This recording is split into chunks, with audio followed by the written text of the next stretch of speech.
days. Happy Sunday, everybody. I always seem to say, are we live?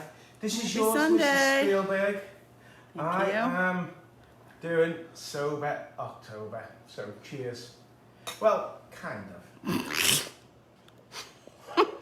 Really? Really? Maybe just today. Maybe just for the show. How is everybody? Thank you so much, everybody, for your beautiful words this week. Let's go over to the stove, Mrs. Spielberg. I want to get stuck in. Today we're going to Southeast Asia. I've been blessed to go to Southeast Asia about 3 or 4 times with Crystal Cruises, and it's a really exciting place to visit. Today we're going to be highlighting the Rendang. Rendang we think of from Indonesia, but it also went to Malaysia and Singapore. But I want to get the rice on the go, and hopefully we can have this cooked by the end of the show. I've got some coconut oil and I'm adding it to a slightly heated pan. Feel free at home, if you wanted to, you could use some olive oil, or if you wanted to use some butter in there. We got some rice which has been washed, and this is a basmati rice. Feel free if you wanted to use some jasmine. When it comes to rice and we think of Southeast Asia, we think of the likes of basmati and jasmine, and those two rices have so much fragrance. You know, they're much different than what we see, like from getting in America, like Uncle Ben's or something like that. We have something that's just got so much flavour to it. So what we're doing is we're actually coating the rice in in the oil, or as we'd like to say in the kitchen, in the fat. And what that does is, as it coats the grains of rice, each one stays individual. Each one keeps its own personality. So that's what's good about this. That's the reason why we use the oil, because a lot of the time, if you just add it to just water or stock to it, then it's not going to have that individuality. So trust me on this one. So as we're cooking, I know you're not here with me in the kitchen, but Mrs. Spielberg, you can smell nuttiness, and that nuttiness is almost like when you're making popcorn. When you think about toasting that popcorn, it smells lovely. I've got a slice of ginger, I've got some garlic and some powdered ginger. It's not very often I will use powdered ginger, but it was something that I learned in Indonesia. We had a cooking class in Jimbaran Bay at the Four Seasons there. I got to spend a whole day with a chef one-on-one, and he taught me a lot how his family would cook. So now we're going to take a garlic clove and we're going to add the ginger to the pot. Over here I've got the coconut milk and I've got the stock, and it's going to sizzle up, Mrs. Spielberg. If you just move the camera back a bit, it's going to sizzle up because it's nice and hot. So at this point now, give it one stir and then pop your wee lid on. The oven is preheated to 425. It's a high temperature. We've got quite a bit of liquid and we want to actually, ooh, I can feel that nice and warm oven. I'm going to place this inside of the oven. I've already removed the shelves because you want to make sure, so before you start your oven, make sure you know the measurements of your pan that it's going to fit in, because there's nothing worse than you go to, you know you're going to use it at 425, it's a hot temperature, and most ovens only go up to 550, and you got your shelf in your way, and then all of a sudden you're like, oh, sausages. You know, Oh no, Doug's drinking already. You're already doing that. So now it's in there. Alexa, set a timer for 25 minutes. 25 minutes. Okay, so I'm going to place this on. This is going to be the one what we prepared earlier in a second. I won't show you that yet, Mrs. Spielberg. And I'm just going to heat this pan up as well. I'm coming behind you. Sorry, Mrs. Spielberg. I'm heating the pans up. So I'm getting them preheated. They don't need no oil. Let's go over to talk about how we're going to make this. I wanted to get the rice on first, because it was important to show you how to cook rice. Most of us don't have rice cookers. I have a pressure cooker, like one of those Instapot sort of things, so you can cook rice in it, but I never do. And we'll, at the end of the recipe today, I'll show you various ways you can cook this beef in your kitchen. So when we look at this recipe, Rendang, it's got a lot of ingredients, and I know what you're thinking, oh come on John, you just gave us a recipe last week which was a Moroccan tagine, and it had a lot of ingredients. But every part of this ingredient really adds to it. And when you have this Rendang, there's a jolly good chance that you're going to have one of the best tasting flavorful dishes you've ever had in your life. Mrs. Spielberg, do you have, can I get your piece of paper for you? Yes. Have you got some comments? What happens is during the show, and please do comment and ask your questions, we don't get to them all, so we feel terrible. So there was some that we didn't get to last week, so I'll let you do that, Mrs. Spielberg. Let's see. Patricia Gregory said that she made the lobster roll for her birthday and loved it. Well done. Carolyn Porter, she loves us, and she said next week you'll have to cook in shorts. I think that it has to do with how hot it was in here. It's slightly cooler, but not too great. We should have worn the shorts. Penny Lammert, she made the crab cakes. She used a smaller scoop and individually froze the cakes. Well done. And she's been enjoying sharing one as an appetizer. Barbara Deal said she is so excited to travel again, and she just ordered some travel accessories and got taste for her birthday. Oh, well done. So that is great. And I just saw that she wrote that she also loves when you say sausages. Margot said happy Sunday. She made the crab cakes this week, super yummy. Susie Meisel, this is the highlight of my week. I just broke my foot and this is just delightful. I am so sorry, Susie. I hope you feel better. I think it mends. And Heather Stewart Russell said I learn something new every single Sunday. So that is great. How wonderful is that? I'm so happy you got taste. Be sure to visit crystalcruises.com for the book. It's absolutely a joy with all of the recipes that we make on board. Just look at that beautiful dish. Isn't that just Gorgeous. so pretty? And it's a great book and a great present. And I'm looking forward to traveling again. The good news is, and I always say this, but we're getting a week closer to traveling. One person again. we forgot was our dear friend Mila, who made the butternut squash soup. We love Mila. Mila is the best of the best of the best. So triple best. Mila's soup looked absolutely fabulous. She'd done these lovely red swirls and the consistency looked perfect. So well done, Mila. Okay, so let's talk about ingredients. First of all, spices. I purchase my spices whole. When we go over to the stove, I'll show you how I keep them in my drawer. There's a couple of ways of grinding spices. So you can see I've ground, and this is nutmeg. So nutmeg, you can just easily use your microplane to grate it. You can see it's freshly grating the nutmeg, because a lot of people buy it already pre-grated, and feel free to. I just wanted to show you also, this is the outside of the nutmeg. Not many people ever see this. I don't know if you've ever seen this, Mrs. Spielberg. That smells really good. This is called mace, and mace you use a lot in, you'll see it a lot in North African cooking as well, and Indian cooking. Mace is just a fabulous spice that we don't see too often. So we're using some, for this one we're using some nutmeg in there, we're using some, we've got some cumin, and here's the cumin before it's ground, yeah, and then we've got some coriander seed and some turmeric. So there are a couple of ways to ground spices. You could use your mortar and pestle, which we normally use on the show, but I just wanted to show you another way which leads into a tip.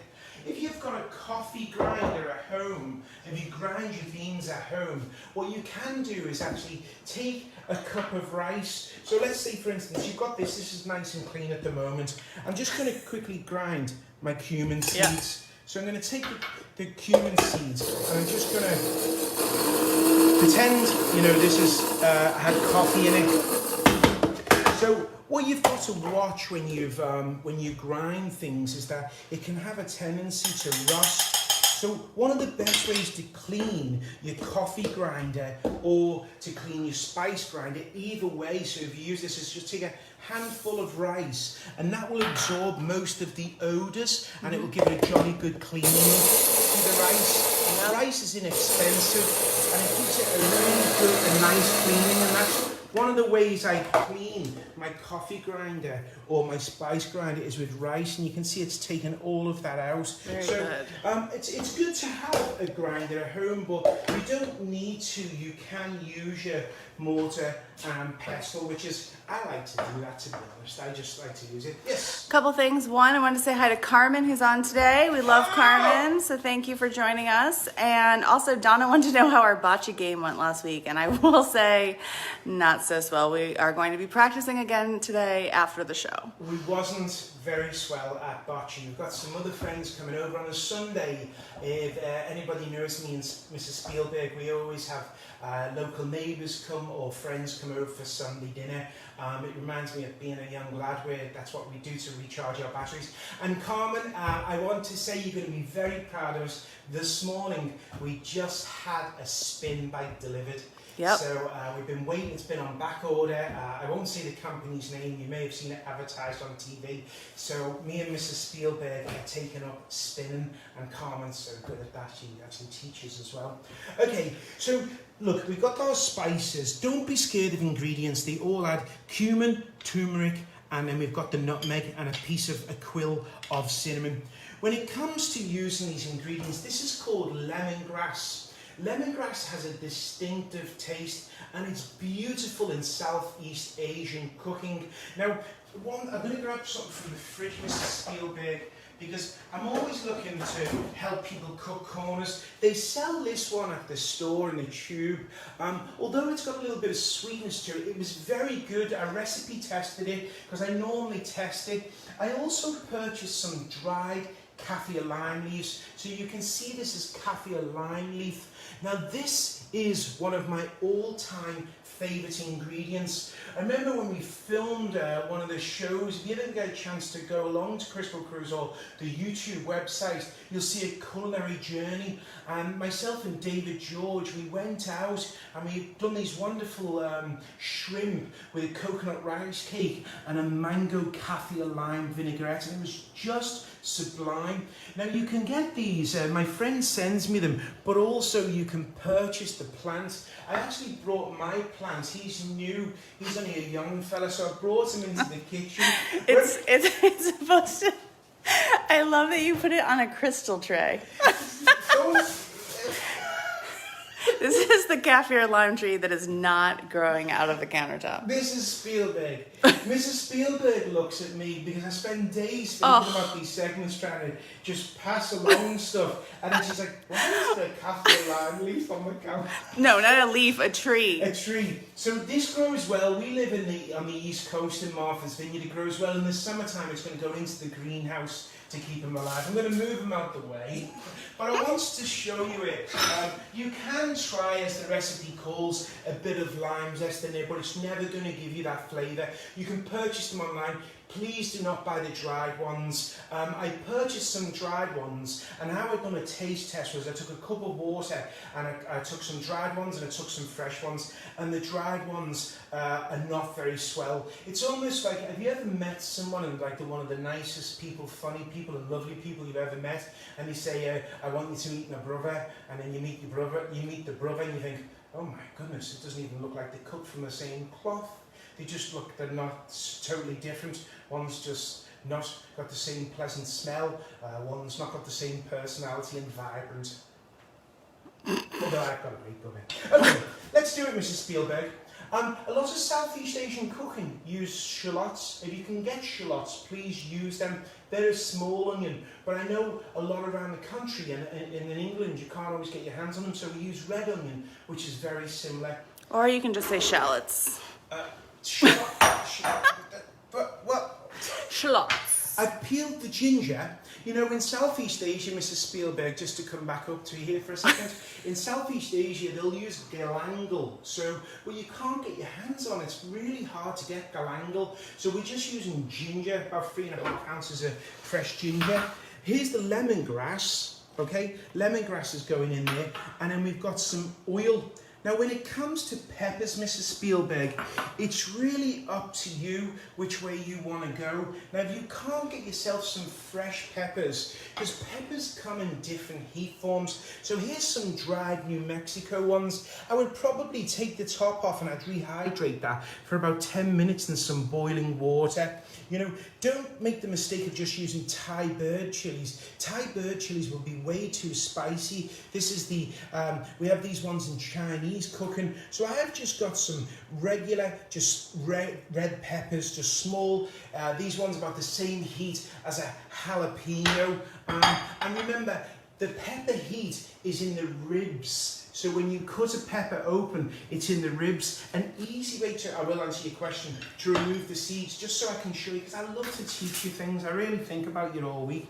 Take the top off, see, like that. And whenever we're working with peppers, I'm not going to do it now, put some oil on your hands. Remember, if you put oil on your hands, it will stop the oil from the pepper absorbing into your skin, because there's many times you'll work with a pepper and you touch your eyes and it hurts. So one of the things we can do now with it, I'll just show you this, is just over your fingers, just rub this and you can see the seeds coming out. Can you see that?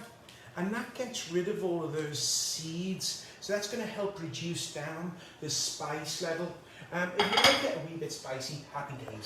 2 questions. Yes. One, can you use lime leaves from any tree, or do they have to be the kaffir lime tree? I think it would have to be the kaffir lime leaf, and I want to say, I know there are some movement on about calling it kaffir as well, so we've got to be careful on what they call it with the kaffir, but that's how it's known in the industry. I've never done it with a regular lime leaf. I've only done it the classical way. You can buy them frozen and buy them online, and they freeze brilliantly. You know, I've always got them in my freezer, so you can see I've got a big bag. Are these from Seth? These are from Seth, yeah, and I keep these frozen, and I just pull them out, and they add the most distinctive, beautiful, absolutely wonderful fragrance. The second question was, how do you cut up when you threw in the lemongrass, how do you cut it? Yeah, I'll show you that right now. I'm just going to put the spices, all the spices in here, Mrs. Spielberg. Now, I just want to say to you as well at home, just please be careful with turmeric. I'm going to add the turmeric to the pot, because someone told me that their food processor got a yellow tint on it. So I don't want to take that risk, you know, so I'm just going to add this to the pot. With the lemongrass, Mrs. Spielberg, just take the top, see here, now the outer leaves are really tough. See these outer leaves, they're really, really tough, and you can use these in stock. You could use your paring knife, obviously, you know, I'm used to my chef's knife, so you can see the outer leaves here, Mrs. Spielberg. I'm just taking those outer leaves off right to there. Now you'll start to feel he's getting softer. It smells good. Yes, it's beautiful, it's distinctive. So you can see that the stalk goes to there, so I'm going to chop him off just there, Mrs. Spielberg, okay? And then what we would do then is, we could chop him into pieces. If you don't have a food processor, just, you know, when we're learning to cook, just chop at an angle like that. You don't have to go straight down, just while you're building up speed. So watch, I'm just going to chop it at an angle. So it's still giving us the cut, but we're chopping at an angle, can you see? Because a lot of people are scared when you're like that. Okay, so that shows you how to chop lemongrass. Great. Some people, if you don't want to chop it, get a couple of lemongrass, give it a jolly good bashing. So give them a good, just take the back of the knife and give them a good bashing. Just like that. And throw that in the sauce and let the flavour come that way. Let the flavour steep that way. Okay, so now we've got the ingredients, small amounts of oil. And then we're going to take some garlic, Mrs. Spielberg. I've peeled a garlic clove, just to show you a quick one, just a quickie while we're here. With the garlic clove, whenever we're peeling it, we know we're going to bash it, take the top off, and then just give it a bash with your knife. And that's how easy it is. You know, we're going to smash the garlic clove. You can see the skin's coming off it nice and easy. So he's off to the blender he goes. So now we've got all of the ingredients. And although it looks like a lot of ingredients, Mrs. Spielberg, the blender's doing all the work. This is just the food processing doesn't work this. You know, you might want to just stop it for a second, give it a scrape down, and this is doing all the work for you. And I will say, you know, sometimes you can see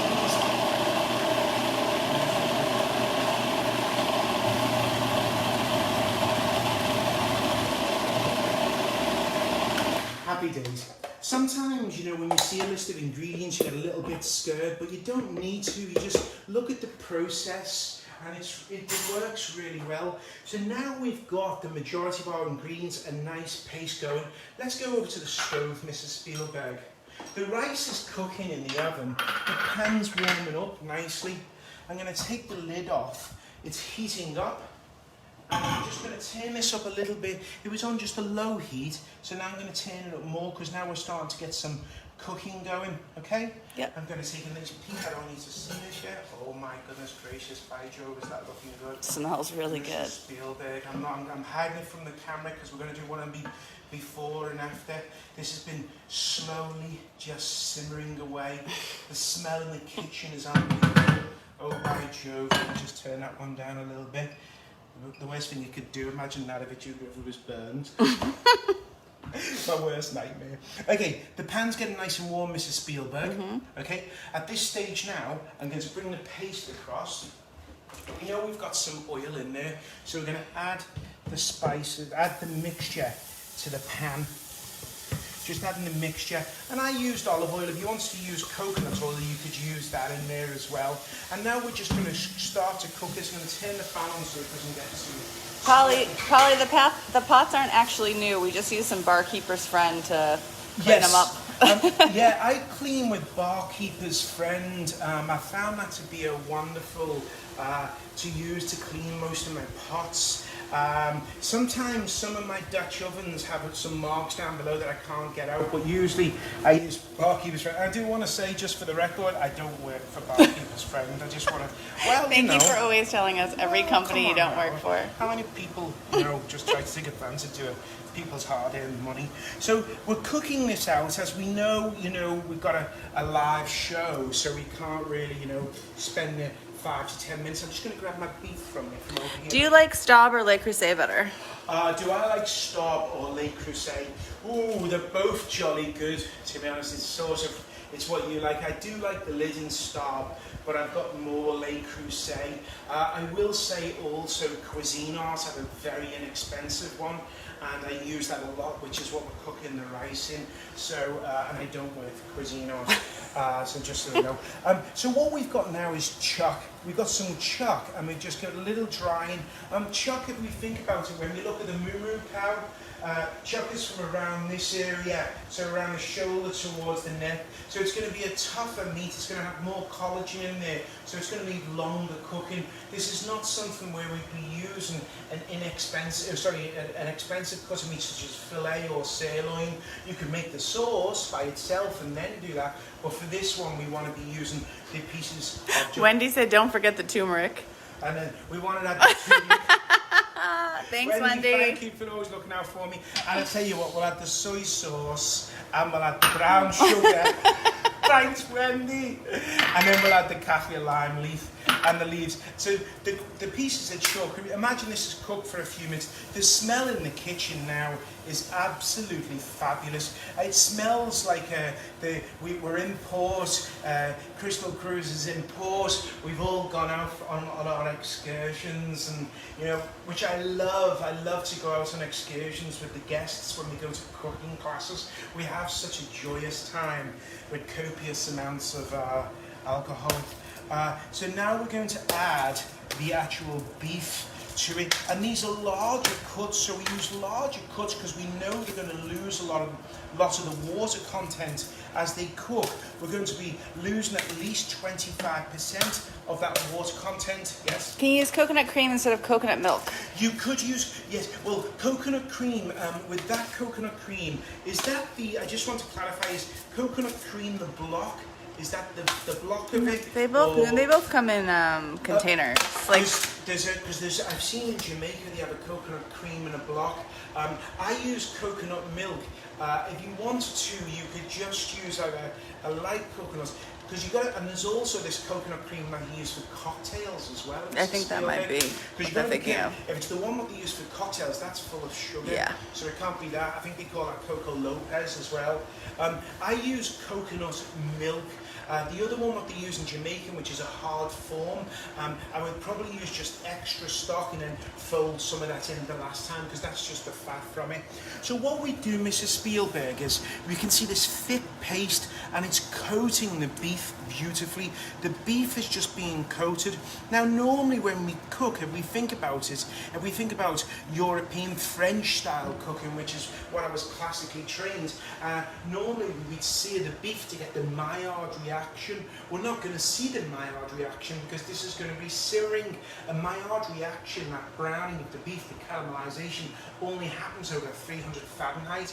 But because of this long cooking process and how we cook the sauce down, we don't need to actually brown the meat. If that makes sense. Mm-hmm. So we're just getting, and what we're doing here is just coating the meat with some of that flavor. So we let that go for about 5 minutes until it's got a little bit of color and it's infused the meat. At this stage now, we'll add the coconut milk. I can see there's some separation, and normally what I'll do is I pour them into these containers because I don't really want to, show you all the companies, because in case you think I'm that particular brand, well, you know what I'm like, Mrs. Spielberg.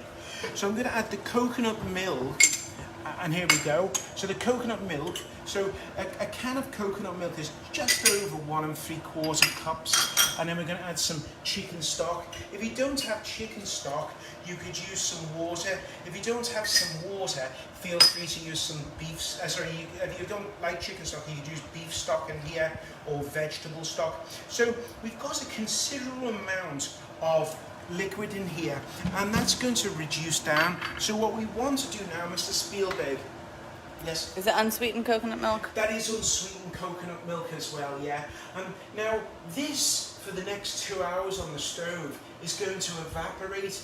During those hours, the meat's going to lose about 25% of its water content, but what's going to happen is it'll reduce down. For the first hour and a quarter, it just doesn't need that much it doesn't need that much stirring. You just go over occasionally. Yep. These containers that you have on the countertop, yes. Who makes those? I got those from a store called Crate and Barrel. I got them online, and they just have tops. Yeah, they're like the old-fashioned milk container. I use them because when I'm doing a show, I don't really want you to think that one product is the only one you need, because if you know about me by now, as we cook together, I'm always thinking about you. So over 2 hours, Mrs. Spielberg, this cooks, and we're doing it the old-fashioned way here, the way it would be made. I think one of the fabulous thing about, with Crystal Cruises, when you tour the world, you get to go and you get to learn how it's really made, and that experience you can't get from a cookbook, that experience you cannot get from watching just the show. And people always say, because Crystal always wins for the best food, and they say, well, why is that? Because our chefs, they get to go to the countries, they get to work, and they get to experience and taste. And, you know how good the food is. It's absolutely delicious. When it cooks down, now take a look at this, Mrs. Spielberg, you can see that it's just reducing nicely down. See the way it's got this thick sauce? So in Malaysia, this would be about the thickness of the sauce we would have. In Indonesia, when you go over to Indonesia, what they would do there is they would reduce it down even more, because they want the reason why they first created this is that they wanted the meat to last many days. But in Malaysia, it's got this sauce, and you can see, as we look closely, you can see some of the coconut fat gently coming off, and it's all about what consistency you like. The meat's going to be beautifully tender.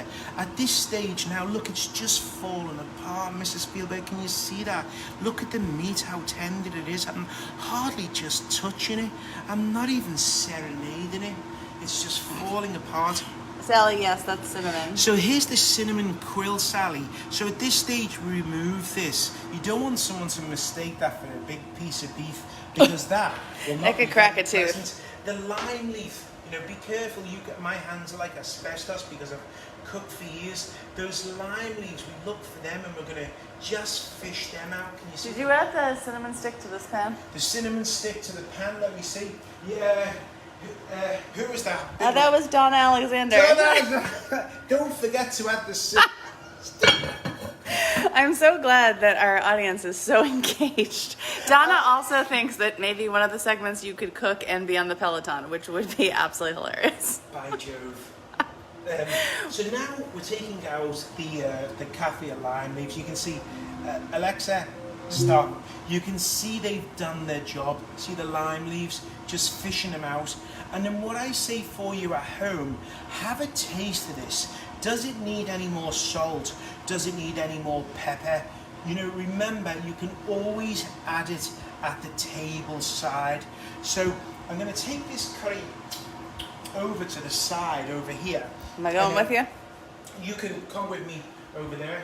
I'm going to bring this across. The lime juice is in there as well. And then what I want to do now is, while we're there, I'm going to put that just there for a second, and then I'm going to grab the rice out. So the rice was about 25 minutes. I'm coming to grab the rice, Mrs. Spielberg. Yep. That's going to come out. And the rice, what we normally do is let, I can't see it from the glasses. Gotta love it live. Alexa, stop.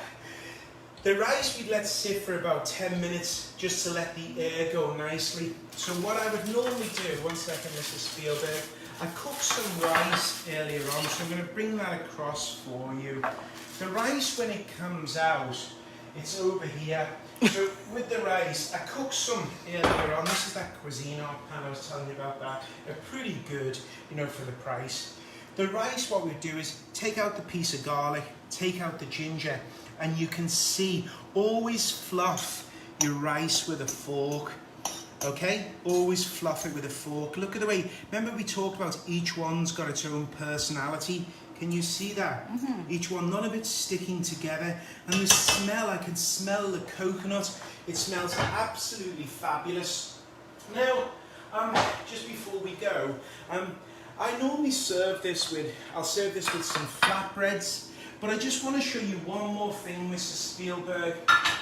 This week, what I've done was, I took my Instapot, or my Zavor is the company who I use. It's the same as an Instapot. I did exactly the same process with what we've done before. I browned the ingredients, you can do it in there, and I let it cook for 40 minutes. So here's the meat after 40 minutes. It's really tender. What you would do then is take that out, place it into the pot and reduce it down for 20 minutes. So if you don't have time and you don't want to make this on the stovetop, you can throw it into your pressure cooker 40 minutes long and then remove the meat, reduce the sauce all the way back and then reintroduce the meat to it. If you've got a slow cooker, about 10 hours, remove the meat out and then reduce the sauce and fold it back in. Does that sound good? Sounds good. I'm always looking to see how we can cook in different ways and come up with solutions, because I know a lot of people may not want to just stir on the stove. It's been wonderful. I hope, you know, as we look at this, Mrs. Spielberg, when it comes to serving, we got this wonderful thick beef stew. You can see that it's just tender. It's got a lovely sauce to it. I would take this rendang and then I'm just going to place it into a small bowl, and it's quite unctuous, it's quite rich it is, so a little bit goes a long way. We would take that and then I like to top this, Mrs. Spielberg, with a small amount of toasted coconut and then maybe some chopped peanuts. It could easily be cashew nuts, anything you want to. You could add some chilies, you could add some cilantro to it. Serve that with some rice, and then we made some what we call roti, some flatbreads, but feel free at home to serve it with some purchased pita breads. And there you have a dish that you'll see in Southeast Asia. Deb was asking about a wine pairing, and I think that a really nice Riesling would work because it would help cut the spice. It would. A Riesling would be perfect. That isn't super sweet. Yeah, because it's not too sweet. And always remember, don't add too much chili. You can always add some chilies on the side with it. There's nothing worse than if you go to someone's dinner and you're trying to eat and it's just so piping hot and you can't even concentrate on the subject matter. You're just there and your face is as red as a Peruvian tomato. It was like us filming in the hot studio last Sunday. What are we making next week? Next week, well, we asked you what you wanted to learn and you said to us, we want to learn. So guess what we're making? We are making sticky toffee pudding. Sticky toffee pudding. We've had so many requests, and I think someone had said, you promised your teachers, and I said, when it comes to fall, we're going to do it. Sticky toffee pudding first became popular in the 70s in Britain. It knocked the trifle to one side, and we've been working on the recipe. We've got a recipe that you can execute in your home, and it's not too sweet. More often than not, sticky toffee pudding is too sweet. I hope you enjoyed today's class Thank you for joining us. Always remember, positivity is better than negativity. And remember, every positive word that comes out your mouth, hopefully it will inspire someone else, but it will also, someone else will catch it in their sail and their ship will head to a better direction. That sounds great. We're looking forward to next Sunday, and I hope everyone has a great week. Thanks, guys. Thanks, everyone. Cheerio for now. Bye.